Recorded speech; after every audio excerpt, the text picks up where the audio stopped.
ശങ്കുട്ടി ദാസ് ഒപ്പം ചേരുന്നുണ്ട്. ശ്രീ ശങ്കുട്ടി ദാസ്, നേരത്തെ പറഞ്ഞത് തന്നെ അടിവരയിട്ട് ആവർത്തിച്ച് ചില വാക്കുകൾ കേന്ദ്രമന്ത്രി പറയുന്നുണ്ടായിരുന്നു. മുസ്ലിങ്ങൾ ഈ പ്രീണന രാഷ്ട്രീയത്തിന് നിന്നുകൊടുക്കരുത്, എല്ലാവർക്കും വേണ്ടിയുള്ള ബില്ലാണ്, ഇടതും വലതും നിങ്ങളുടെ വോട്ട് മാത്രം ലക്ഷ്യമിട്ട് വിഷം ചീറ്റുകയാണ് എന്ന് അദ്ദേഹം പറയുന്നുണ്ട്.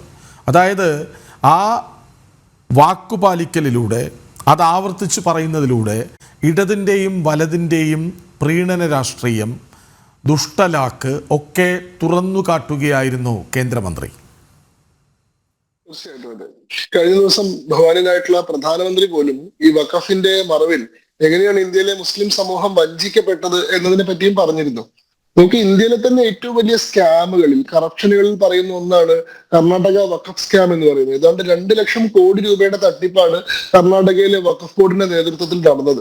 അതിനെപ്പറ്റി അന്വേഷിച്ചിട്ടുള്ള അൻവർ മാനിപ്പാടി റിപ്പോർട്ടിൽ പറയുന്നത്, സാധാരണ മുസ്ലിങ്ങൾക്ക് അനുഭവവേദ്യമാകേണ്ട സ്വത്തുവകകളാണ് വഖഫ് ബോർഡിന്റെ നിയന്ത്രണത്തിലുള്ള ചില പുരോഹിതന്മാർ അവരുടെ മാത്രം ആവശ്യത്തിന് വേണ്ടി ഉപയോഗിച്ചതെന്നുള്ളതാണ്. 2006 രജീന്ദ്ര സച്ചാർ കമ്മിറ്റി റിപ്പോർട്ടിൽ പറയുന്നുണ്ട്. അതായത് 1.2 ലക്ഷം കോടി രൂപ മൂല്യം വരുന്ന വസ്തുവാണ് വഖഫ് ബോർഡുകൾക്ക് കീഴിലുള്ളത്. 8.5 ലക്ഷം പ്ലോട്ടുകളിലായിട്ട് 9 ലക്ഷം ഏക്കർ ഭൂമി, 1.2 ലക്ഷം കോടി രൂപ മൂല്യം വരുന്ന ഭൂമി. ഈ ഭൂമി ഒരാൾക്കും ഉപകാരമില്ലാണ്ട്, ആർക്കും ഇല്ലാതെ വഖഫ് ബോർഡുകൾക്ക് കീഴിൽ അന്യാധീനപ്പെട്ട് കിടക്കുകയാണ്. ഈ ഭൂമിയിൽ നിന്നുള്ള വാർഷിക ആദായം എന്ന് പറയുന്നത് 1.2 ലക്ഷം കോടിയിൽ നിന്ന് കേവലം 16 കോടി രൂപ മാത്രമാണ്. രജീന്ദ്ര സച്ചാർ കമ്മിറ്റി റിപ്പോർട്ട് 2006 സമർപ്പിക്കപ്പെടുന്ന ഘട്ടത്തിൽ അദ്ദേഹം പറയുന്നുണ്ട്, 10% ഇതിൽ നിന്ന് ആനുവൽ റവന്യൂ ഉണ്ടാക്കാൻ സാധിക്കുന്നില്ലെങ്കിൽ, ഈ മൊത്തം 1.2 ലക്ഷം കോടി രൂപയുടെ 10% ഇതിൽ നിന്നുള്ള വാർഷിക ആദായമാക്കി പരിവർത്തനം ചെയ്യാൻ സാധിക്കുന്നില്ലെങ്കിൽ ഇതിനെ നാഷണൽ വേസ്റ്റേജ് ആയി പരിഗണിക്കണം എന്ന് പറയുന്നുണ്ട്. അങ്ങനെ മുസ്ലിം സമൂഹത്തിനോ രാഷ്ട്രത്തിനോ പൊതുവിൽ ഒരു ഉപകാരം ഇല്ലാണ്ട് ആരുടെയൊക്കെയോ കെടുകാര്യസ്ഥതയിലും മിസ്മാനേജ്മെന്റിലും ആയിട്ട് അന്യാധീനപ്പെട്ട് കിടക്കുകയായിരുന്നു. അതുകൊണ്ടാണ് ബഹുമാനായിട്ടുള്ള പ്രധാനമന്ത്രി പറഞ്ഞത്, ഈ വഖഫ് ഭൂമികളുടെ കൃത്യമായിട്ടുള്ള ഉപയോഗം നടത്തിയിരുന്നെങ്കിൽ, ഇത് മുസ്ലിം സമൂഹത്തിന് ഗുണകരമാകുന്ന മട്ടിൽ വിനിയോഗിച്ചിരുന്നെങ്കിൽ രാജ്യത്തെ മുസ്ലിം ചെറുപ്പക്കാർക്ക് ടയറിന് പഞ്ചറൊട്ടിച്ച് ജീവിക്കേണ്ട ഗതികേട് വരുമായിരുന്നില്ല. ലക്ഷം കോടി രൂപയുടെ മൂല്യം ഉണ്ടായിട്ട് ഒന്നുമില്ലാത്തവരായി ജീവിക്കേണ്ട ഗതികേട് വരുമായിരുന്നില്ല. അപ്പൊ ഇത് ആർക്ക് വേണ്ടിയിട്ടാണ് ഈ വഖഫ് എന്ന് പറഞ്ഞ് ഇത്രയും ഭൂമി കയ്യേറി വെച്ചിരുന്നത് എന്നുള്ളതാണ് ഇവിടുത്തെ ഏറ്റവും അടിസ്ഥാനമായിട്ടുള്ള ചോദ്യം.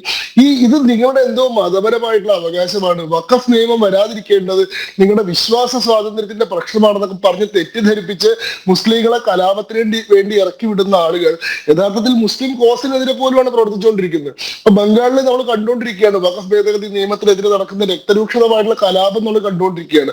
ജില്ലകൾ തോറും ഹിന്ദുക്കൾക്കെതിരെ കൂട്ടമായിട്ടുള്ള ആക്രമണങ്ങൾ നടത്തുകയാണ്. യഥാർത്ഥത്തിൽ എന്തിനാണ് ഇവർ ഈ കലാപം നടത്തുന്നത്? അവർക്ക് കൂടി ഗുണകരമാവുന്ന, അവർ ചരിത്രപരമായി നേരിട്ടുകൊണ്ടിരുന്ന ഒരു വഞ്ചനയെ പ്രതിരോധിക്കുന്നതിന് വേണ്ടി പാർലമെന്റ് പാസ്സാക്കിയ ഒരു നിയമം ആരൊക്കെയോ പറഞ്ഞത് തെറ്റിദ്ധരിച്ചിട്ട് വശംവദനായിട്ട് ഇവർ കലാപത്തിന് വേണ്ടി ഇറങ്ങി തിരിച്ച് കൂടുതൽ നഷ്ടങ്ങൾ വിളിച്ചു വരുത്തുകയാണ് ചെയ്യുന്നത്. ഈ കാര്യം തന്നെയാണ് ബഹുമാനായിട്ടുള്ള കിരൺ റിജിജു ഇന്ന് ഇവിടെ പറഞ്ഞിട്ടുള്ളത്. കേരളത്തിലെ മുസ്ലിം സമൂഹം ആലോചിക്കേണ്ട ഒരു പ്രശ്നമാണിത്. കാരണം മൊത്തം നമ്മുടെ വഖഫ് ട്രൈബ്യൂണലിന്റെ മുന്നിൽ കിടക്കുന്ന 47,000 കേസുകളിൽ 9,000-ലധികം കേസുകളും ഫയൽ ചെയ്തിട്ടുള്ളത് മുസ്ലിം സമൂഹം തന്നെയാണ്. മുസ്ലിം വ്യക്തികൾ തന്നെ ഫയൽ ചെയ്തിട്ടുള്ളതാണ് 4/1 ഭാഗം കേസുകളും. അതായത് അവർക്ക് അനുഭവിക്കേണ്ടതായിരുന്ന, അവരുടെ പൂർവിക സ്വത്തായിരുന്ന, അവരുടെ പാരമ്പര്യ സ്വത്തായിരുന്ന ഭൂമി ആരോ ഏതോ കാലത്ത് വഖഫ് ചെയ്തു എന്നൊരു ഇതിന്റെ പേരിൽ വഖഫ് ബോർഡ് വന്ന് കയ്യേറി ഏറ്റെടുത്തുകൊണ്ട് പോവുകയും ഇവർക്കത് അനുഭവിക്കാൻ പറ്റാതെ വരികയാണ് ചെയ്യുന്നത്. ഞാനിപ്പോ മലപ്പുറം ജില്ലയിലെ തിരൂർ കോടതിയിൽ പ്രാക്ടീസ് ചെയ്യുന്ന വക്കീല. നമ്മളിത് എത്രയോ സംഭവങ്ങൾ കാണുന്നതാണ്. അതായത് ഇന്ന് ഹൈവേയുടെ ഒക്കെ വക്കത്തുള്ള സെന്റിന് ലക്ഷങ്ങൾ വില വരുന്ന ഭൂമി അതിന്റെ യഥാർത്ഥ ഉടമസ്ഥന്മാർക്ക് ഉപയോഗിക്കാൻ പറ്റത്തില്ല. കാരണം കുടുംബത്തിൽ എന്തെങ്കിലും വസ്തുതർക്കമോ എന്തെങ്കിലും വഴിത്തർക്കമോ ഉണ്ടായിക്കഴിഞ്ഞാൽ എതിരാളിയെ പരാജയപ്പെടുത്തണം എന്നുള്ള ഉദ്ദേശത്തോടു കൂടി ഈ കുടുംബത്തിലെ ഒരു അംഗം വഖഫ് ബോർഡിന് ഒരു കത്തയച്ചാൽ മതി, ഞങ്ങളുടെ ഏതെങ്കിലും ഒരു മൂത്താപ്പ അല്ലെങ്കിൽ ഏതെങ്കിലും ഒരു വല്യപ്പ ഒരു കാലത്ത് ഈ വസ്തു വഖഫ് ചെയ്തിരുന്നു എന്ന് പറഞ്ഞു കഴിഞ്ഞാൽ അയാൾക്കും കിട്ടില്ല, ഇയാൾക്കും കിട്ടില്ല, ആർക്കും കിട്ടാണ്ടാക്കാൻ വഖഫ് ചെയ്തിരുന്നു എന്നൊരു ന്യായം പറഞ്ഞാൽ മതി. അതിന് ഒറിജിനൽ ഡെഡിക്കേഷൻ ആവശ്യമില്ല, അതുമായി ബന്ധപ്പെട്ട ഡോക്യുമെന്റുകൾ ആവശ്യമില്ല, ആര് ഏത് കാലത്താണ് ചെയ്തതെന്നുള്ളതിന് പ്രോപ്പർ ആയിട്ടുള്ള എവിഡൻസുകൾ ആവശ്യമില്ല. ഒരു ഭൂമി വഖഫാണെന്ന് പറഞ്ഞാൽ അത് വഖഫായി മാറുന്ന വിചിത്രമായിട്ടുള്ള പ്രതിഭാസം യഥാർത്ഥത്തിൽ ആർക്കാണ് ഈ രാജ്യത്ത് നഷ്ടം ഉണ്ടാക്കിയിരുന്നത്? അപ്പൊ അങ്ങനെ എത്രയോ ആളുകൾക്ക് എത്രയോ നന്നായി ജീവിക്കാനുള്ള അവസ്ഥ ഉണ്ടായിട്ടും ഈ വഖഫ് എന്ന് പറയുന്ന ഒരു കെട്ട നിയമത്തിന്റെ പശ്ചാത്തലത്തിൽ നിർധനരായി ദരിദ്രരായി ജീവിക്കേണ്ടി വന്നിരുന്ന മുസ്ലിം സമൂഹത്തിന് കൂടി ഗുണം ചെയ്യുന്ന ഒരു കാര്യമാണ്. തീർച്ചയായിട്ടും വഖഫിന്റെ പേരിൽ അന്യായമായി കയ്യേറപ്പെട്ടിട്ടുള്ള ഭൂമികളുള്ള ഹിന്ദുക്കൾക്കും ക്രിസ്ത്യാനികൾക്കും ജൈനർക്കും ബുദ്ധർക്കും ഒക്കെ നല്ലതാണ് ഇത്. 47,000 9,000 മുസ്ലിങ്ങളെ മാറ്റി നിർത്തി കഴിഞ്ഞാൽ ബാക്കി 36,000 ആൾക്കാർ നോൺ മുസ്ലിംസ് ആയിട്ടുള്ള ആൾക്കാരാണ്. ഈ നോൺ മുസ്ലിംസ് ആയിട്ടുള്ള ആൾക്കാരുടെ ഭൂമിയാണ് ഏറെയും വഖഫിന്റെ പേരിൽ കൈയേറിയിരുന്നത്. അങ്ങനെയുള്ള ആളുകൾക്കും ആശ്വാസം ചെയ്യുന്നതാണ്, അതോടൊപ്പം തന്നെ മുസ്ലിങ്ങൾക്കും ആശ്വാസം ചെയ്യുന്നതാണ്. ഇത് ആർക്കെങ്കിലും എതിരെയുള്ള നിയമമല്ല, ഇത് എല്ലാവർക്കും വേണ്ടിയുള്ള നിയമമാണ്. അതാണ് ഇതിന്റെ തത്വം. ശ്രീ ശങ്കുറ്റിദാസ്, അതായത് ഇത് മുസ്ലിങ്ങൾക്കെതിരായ കേന്ദ്ര നീക്കമെന്ന പ്രചാരണമാണ് ഇടതും വലതും നടത്തുന്നത്. മറുവശത്ത് എല്ലാവരും ഞങ്ങൾക്ക് തുല്യരാണ്, ഈ നിയമം എല്ലാവർക്കും വേണ്ടിയാണ് എന്ന് കേന്ദ്രം ആവർത്തിക്കുകയാണ്. അതായത് ഒരു വശത്ത് കൃത്യമായ വിഷം ചീറ്റൽ നടക്കുന്നുണ്ട്. തീർച്ചയായിട്ടും അതെ. അതിന്റെ പേരിലൂടെ രാജ്യത്ത് വർഗീയ കലാപങ്ങൾ പോലും നടക്കുന്നുണ്ടല്ലോ. ഇപ്പൊ ബംഗാളിൽ എന്താ നടക്കുന്നത്? കഴിഞ്ഞ 5 ദിവസമായിട്ട് എന്താ നടക്കുന്നത്? ബംഗാളില് മുർഷിദാബാദ് എന്ന് പറയുന്ന ഒരു ജില്ല, അതായത് ബംഗാളിലുള്ള ആകെ 2 മുസ്ലിം ഭൂരിപക്ഷ ജില്ലകളാണ് ബംഗാളിലുള്ളത്, വെസ്റ്റ് ബംഗാളിലുള്ളത്. ബോർഡർ ഡിസ്ട്രിക്റ്റുകളായിട്ടുള്ള മുർഷിദാബാദ്, മാൾഡ. മുർഷിദാബാദിൽ 66% മുസ്ലിം ജനസംഖ്യയുള്ള ജില്ലയാണ്. അതേപോലെ തന്നെ മാൾഡ എന്ന് പറഞ്ഞാൽ 51% മുസ്ലിം ജനസംഖ്യയുള്ള ജില്ലയാണ്. പിന്നെ ഉത്തർ ദിനാജ്പൂർ പോലെ 49% ജനസംഖ്യയുള്ള ഒരു പ്രദേശം ഒഴിച്ചു കഴിഞ്ഞാൽ പിന്നെ ബാക്കിയൊക്കെ ഹിന്ദു ഭൂരിപക്ഷ ജില്ലകളാണ്. ഈ 5 ജില്ലകൾ, ഈ ബോർഡർ ഡിസ്ട്രിക്റ്റുകൾ എന്ന് പറയുന്ന ബംഗ്ലാദേശിനോട് ചേർന്ന് കിടക്കുന്ന മുസ്ലിം ജനസംഖ്യ കൂടുതലുള്ള ഈ 5 ജില്ലകൾ നിരന്തരമായിട്ട് ഹിന്ദുവിരുദ്ധ കലാപങ്ങൾ നടന്നുകൊണ്ടിരിക്കുന്ന സ്ഥലങ്ങളാണ്. എന്തെങ്കിലും കാരണത്തിന്റെ പേരിൽ, ഇപ്പൊ വഖഫിന്റെ പേരിലാണ് നടക്കുന്നത്. കുറച്ച് ദിവസം മുമ്പ് രാമനവമി സെലിബ്രേഷൻസിനെതിരെയായിരുന്നു, അതിനു മുമ്പ് ചൈത്ര നവരാത്രി ആഘോഷങ്ങൾക്കെതിരെയായിരുന്നു, അതിനു മുമ്പ് മറ്റെന്തോ കാരണം പറഞ്ഞിട്ടായിരുന്നു. നിരന്തരമായി ഹിന്ദുവിരുദ്ധ കലാപങ്ങൾ നടക്കുന്ന സ്ഥലമാണ്. ബംഗ്ലാദേശിൽ നടക്കുന്ന രാഷ്ട്രീയം അതേപോലെ പ്രതിഫലിക്കുന്ന ഒരു സ്ഥലമാണ്.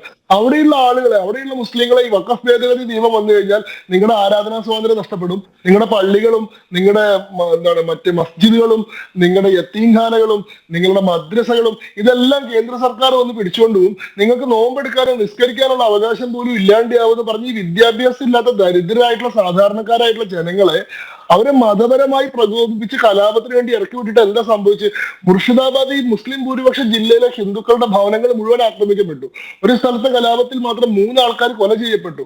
ഈ 2 പേര് കൊല ചെയ്യപ്പെട്ടിട്ടുള്ളത് അവിടുത്തെ CPIM കേഡർമാരാണെന്ന് ആലോചിക്കണം. അതായത് ഹിന്ദു ആണെന്ന് നോക്കിയിട്ടാ കൊല്ലുന്നത്. BJP ആണോ RSS ആണോ വേറെ രാഷ്ട്രീയം ഒന്നും നോക്കിയിട്ടില്ല. ഹിന്ദു ആണെങ്കിൽ അവരെ കൊന്നു കളയാന്നുള്ളതാണ്, വേറെ എന്തെങ്കിലും ഒരു വിരോധയുടെ ആവശ്യമില്ല. അങ്ങനെ 3 ആൾക്കാർ കൊല്ലപ്പെട്ടു, 10ഓളം ക്ഷേത്രങ്ങൾ തകർക്കപ്പെട്ടു, 100 കണക്കിന് ഹിന്ദു ഭവനങ്ങൾ തകർക്കപ്പെട്ടു. ഈ മുർഷിദാബാദിൽ നിന്ന് ഇവരെല്ലാവരും ഓടിയിട്ട് തൊട്ടടുത്ത ജില്ലയായിട്ടുള്ള മാൾഡയിൽ വന്നു. അപ്പൊ കലാപം മാൾഡയിലേക്ക് വ്യാപിച്ചു. മാൾഡയിലും ഹിന്ദുക്കൾക്ക് നേരെ സമാനമായിട്ടുള്ള ആക്രമണം നടക്കുകയാണ്. ഇനി എങ്ങോട്ടാണ് ഓടേണ്ടത് എന്ന് പോലും അറിയാണ്ട് ആയിരക്കണക്കിന് 10,000കണക്കിന് ഹിന്ദു കുടുംബങ്ങൾ അവിടെ എങ്ങോട്ട് പലായനം ചെയ്യണമെന്ന് പോലും അറിയാണ്ട് നിൽക്കുകയാണ്. അവിടെ ബംഗാൾ ഭരിക്കുന്ന മമതാ ബാനർജിയുടെ സർക്കാർ ആയിക്കോട്ടെ, ഈ ഇസ്ലാമിസ്റ്റുകളുടെ പിന്തുണയോടുകൂടി അധികാരത്തിൽ വന്നിട്ടുള്ളവരായതുകൊണ്ട് ഇവരുടെ എല്ലാ കൊള്ളരുതായ്മകൾക്കും കൂട്ടുനിൽക്കുന്ന സമീപനമാണ് സ്വീകരിക്കുന്നത്. അവിടെ കൃത്യമായിട്ട് പോലീസിനെ വിന്യസിക്കാനോ അവിടുത്തെ ഇരകളായിട്ടുള്ള ഹിന്ദുക്കളുടെ ജീവനും സ്വത്തിനും സംരക്ഷണം കൊടുക്കാനോ ഇവർ തയ്യാറായിട്ടില്ല. അവസാനം എന്താ സംഭവിച്ചു? അവിടുത്തെ പ്രതിപക്ഷ നേതാവായിട്ടുള്ള സുവേന്ദു അധികാരി ബഹുമാനപ്പെട്ട കൽക്കട്ട ഹൈക്കോടതിയെ സമീപിച്ചു. പ്രതിപക്ഷ നേതാവ് പോയിട്ട് ഹൈക്കോടതിയിൽ ഹർജി കൊടുത്തു, എന്ത് അവിടുത്തെ ഹിന്ദുക്കളുടെ ജീവൻ സംരക്ഷിക്കണമെന്ന് പറഞ്ഞിട്ട്. അങ്ങനെ ബഹുമാനപ്പെട്ട ഹൈക്കോടതിയുടെ ഉത്തരവിന്റെ അടിസ്ഥാനത്തിൽ ഇപ്പോൾ അവിടെ കേന്ദ്രസേനയെ വിന്യസിക്കാൻ ഉത്തരവിട്ടു. അങ്ങനെ കേന്ദ്രത്തിന്റെ BSFും CRPFും ഉൾപ്പെടെയുള്ള കേന്ദ്ര സേനയാണ് മുർഷിദാബാദിലും മാൾഡയിലും ഒക്കെ ജനങ്ങളുടെ ജീവന് സുരക്ഷിതത്വം കൊടുത്തുകൊണ്ടിരിക്കുന്നത്. അപ്പൊ ഈ നെറികെട്ടിട്ടുള്ള രാഷ്ട്രീയ നേതൃത്വവും തലതിരിഞ്ഞു പോയിട്ടുള്ള ഒരു മതപൗരോഹിത്യവും കൂടി ചേർന്നുകൊണ്ട് സാധാരണക്കാരായിട്ടുള്ള ജനങ്ങളെ ഇളക്കി വിട്ടുകൊണ്ട് കലാപം നടത്തുന്നതിന്റെ ഏറ്റവും കൃത്യമായിട്ടുള്ള ദൃശ്യമാണ് നമ്മൾ ബംഗാളിൽ കണ്ടുകൊണ്ടിരിക്കുന്നത്. അത് ചെയ്യാൻ സാധിക്കുമെന്നാണ് ഒരു കേരളത്തിൽ പരിശ്രമിച്ചുകൊണ്ടിരിക്കുന്നത്. കേരളത്തിൽ ഏതാണ്ട് അതിന്റെ അനുകൂലമായിട്ടൊരു അന്തരീക്ഷം വന്നിട്ടുണ്ട്. ഹമാസ് നേതാക്കന്മാരുടെയും ജെയ്ഷി മുഹമ്മദ് നേതാക്കന്മാരുടെയൊക്കെ ചിത്രവും ഫ്ലക്സും ഒക്കെ വെച്ച് പ്രകടനം നടത്തുന്ന നിലവാരത്തിലേക്കും, എയർപോർട്ടുകൾ ഘരാവോ ചെയ്യുന്ന എയർപോർട്ടുകളിലേക്ക് ധർണ നടത്തുന്ന നിലവാരത്തിലേക്കും, അവിടെ വന്ന് ഞാൻ ജിഹാദിയാണെന്ന് അഭിമാനപൂർവ്വം പ്രഖ്യാപിക്കുന്ന നിലവാരത്തിലേക്കും, ജെയ്ഷി മുഹമ്മദിലെ നേതാക്കന്മാരായിട്ടുള്ള തീവ്രവാദികളെ നായകന്മാരാക്കി സിനിമകൾ ഇറക്കുന്ന നിലവാരത്തിലേക്കൊക്കെ മലയാളം കുറെ കാലം കൊണ്ട് എത്തിച്ചേർന്നിട്ടുണ്ടല്ലോ. ഇതിനൊരു അനുകൂലമായിട്ടുള്ളൊരു കളവൊരുക്കൽ കുറെ കാലമായിട്ട് നടക്കുന്നുണ്ട്. ബംഗാളിൽ സമാനമായിട്ടൊരു ഡെമോഗ്രാഫിക് ചേഞ്ച് വന്നിട്ടുള്ള ഒരു സ്ഥലമാണ് കേരളം. കാരണം 1951 80% ഹിന്ദുവും 20% മാത്രം മുസ്ലിമും ഉണ്ടായിരുന്ന സ്ഥലമായിരുന്നു വെസ്റ്റ് ബംഗാൾ എന്ന് പറയുന്നത്. ഇപ്പൊ അവിടുത്തെ ഡെമോഗ്രഫി മാറി. അവിടുത്തെ ഹിന്ദു ജനസംഖ്യ 70% താഴേക്ക് പോയി, മുസ്ലിം ജനസംഖ്യ 28% അതോടുകൂടിയിട്ട് പൊളിറ്റിക്കൽ ഡോമിനേഷൻ കൂടി അവർക്ക് വന്നതോട് കൂടിയിട്ട് ആ ഒരു ഡെമോഗ്രഫിക്കൽ ചേഞ്ചിന് വേണ്ടിയിട്ടുള്ള നിരന്തരമായിട്ടുള്ള ശ്രമങ്ങൾ അവിടെ നടക്കുന്നുണ്ട്. സമാനമായിട്ടൊരു ഡെമോഗ്രാഫിക് ആയിട്ടുള്ള ഒരു പരിതസ്ഥിതി കേരളത്തിലും വന്നുകൊണ്ടിരിക്കുന്നുണ്ട്. സമാനമായിട്ട് അത്തരത്തിലുള്ള ട്രെൻഡുകൾ, അത്തരത്തിലുള്ള പ്രവണതകൾ കേരളത്തിൽ അനുകരിക്കാനുള്ള ബോധപൂർവമായിട്ടുള്ള ശ്രമം ഇവിടുത്തെ 2 മുന്നണികളുടെ നേതൃത്വത്തിൽ നടക്കുന്നുണ്ട്. നിഷേധിക്കാൻ കഴിയാത്ത കാര്യമാണ്.